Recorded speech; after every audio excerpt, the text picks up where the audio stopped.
ನಮಸ್ಕಾರ. ನೀವು ಎಷ್ಟೇ ಹಣ ಗಳಿಸಿದರೂ ನಿಮ್ಮ ದೇಹವು ರೋಗಗಳ ಗೂಡಾಗಿದ್ದರೆ ಆ ಸಂಪತ್ತಿನಿಂದ ಏನು ಪ್ರಯೋಜನ?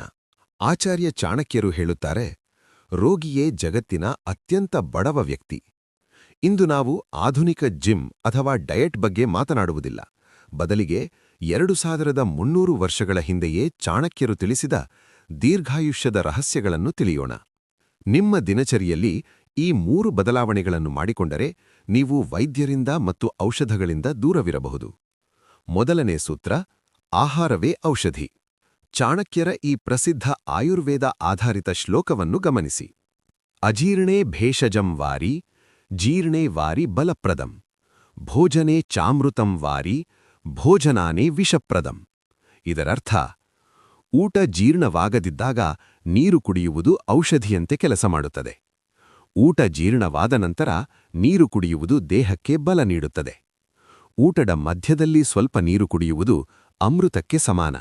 ಆದರೆ ಊಟ ಮುಗಿಸಿದ ತಕ್ಷಣ ಅತಿಯಾಗಿ ನೀರು ಕುಡಿಯುವುದು ವಿಷಕ್ಕೆ ಸಮಾನ. ಇದು ಜೀರ್ಣಕ್ರಿಯೆಯನ್ನು ನಿಧಾನಗೊಳಿಸಿ ರೋಗಗಳಿಗೆ ಕಾರಣವಾಗುತ್ತದೆ. ಆದ್ದರಿಂದ ಊಟವಾದ ಕನಿಷ್ಠ 30 ಅಥವಾ 45 ನಿಮಿಷಗಳ ನಂತರ ನೀರು ಕುಡಿಯಿರಿ. ಎರಡನೇ ಸೂತ್ರ, ಅತಿಯಾದ ಆಹಾರ ಮತ್ತು ಉಪವಾಸ. ಚಾಣಕ್ಯರು ಹೇಳುತ್ತಾರೆ, ಹೊಟ್ಟೆಯೇ ಅರ್ಧ ರೋಗಗಳ ಮೂಲ. ನಾಲಿಗೆಯ ರುಚಿಗಾಗಿ ಅತಿಯಾಗಿ ತಿನ್ನುವವನು ತನ್ನ ಆಯಸ್ಸನ್ನು ತಾನೇ ಕಡಿಮೆ ಮಾಡಿಕೊಳ್ಳುತ್ತಾನೆ. ಹೊಟ್ಟೆಯಲ್ಲಿ ಸ್ವಲ್ಪ ಜಾಗ ಖಾಲಿ ಇರುವಾಗಲೇ ಊಟ ನಿಲ್ಲಿಸುವುದು ಜಾಣತನ. ಅಷ್ಟೇ ಅಲ್ಲ, ಚಾಣಕ್ಯರು ವಾರಕ್ಕೊಮ್ಮೆ ಉಪವಾಸ ಮಾಡುವುದನ್ನು ಬೆಂಬಲಿಸುತ್ತಾರೆ. ಇದು ದೇಹದ ಒಳಗಿನ ಕಸವನ್ನು ಹೊರಹಾಕಲು ಸಹಾಯ ಮಾಡುತ್ತದೆ. ಆಹಾರವು ಮಿತವಾಗಿದ್ದರೆ ಮನಸ್ಸು ಕೂಡ ಸ್ಥಿಮಿತದಲ್ಲಿರುತ್ತದೆ. ಮೂರನೇ ಸೂತ್ರ, ಜೀರ್ಣಕ್ರಿಯೆಯೇ ಶಕ್ತಿ.